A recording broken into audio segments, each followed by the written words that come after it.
நம்முடைய தெய்வப்புலவர் திருவள்ளுவன் மிகப்பெரிய தீர்க்கதரிசி. அவர் என்ன சொல்றாரு அப்படின்னா, உதவி கூட சரியான ஆளுக்கு செய்யணுமா, இல்லாட்டி என்ன ஆகும் அப்படின்னா அந்த உதவியோட அருமை அவனுக்கு தெரியாமலே போயிருமா. அதான் வள்ளுவர் சொல்றாரு, நன்றாற்றலும் தவறுண்டு அவரவர் பண்பறிந்து ஆற்றா கடை என்று சொல்லுறார். ஒருத்தன் இப்படித்தான் என்ன பண்ணி வைக்கான், ஒருத்தர் 200 ரூபாய் கேட்டு பார்த்தேன், 1 ரூபா போய் ஒருத்தனும் கொடுக்கல. உடனே அவன் கடவுளுக்கு லெட்டர் எழுத ஆரம்பிச்சிட்டான். கடவுளே, நீ பாட்டுக்கு படைச்சு விட்டு போயிட்ட, ஊர் ஊரா போய் கேட்கிறேன், ஒருத்தன் ஒரு 200 ரூபா கூட தரமாட்டேங்கிறாங்க, அதுக்கு நீதான் ஒரு வழி சொல்லணும் அப்படின்னு சொல்லி லெட்டர் எழுதிட்டான். எழுதிட்டு பார்த்தா கடைசியில் கடவுளோட அட்ரஸ் தெரியல. பேசாம போஸ்ட்மேனுக்கு எல்லாரோட அட்ரஸ் தெரியுமா அப்படின்னு சொல்லி போஸ்ட்மேன் பேருக்கு எழுதி அனுப்பிச்சிட்டான்.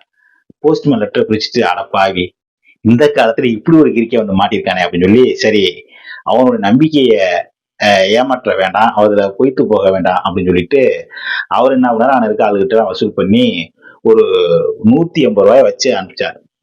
உடனே அவன் மறுபடியும் பிரிச்சு பார்த்துட்டு, கடவுளே உன்னுடைய கருணையை மெச்சேன், ஆனா நீ ஒரு தப்பு பண்ணிட்ட, இனிமே பணம் அனுப்புறதா இருந்தா அந்த போஸ்ட்மேன் மூலமா பணம் அனுப்பாத, ஏன்னா அவன் 20 ரூபாய் எடுத்துட்டு 150 ரூபாய் என்கிட்ட கொடுத்தான் அப்படின்னு சொல்லியிருக்கான்.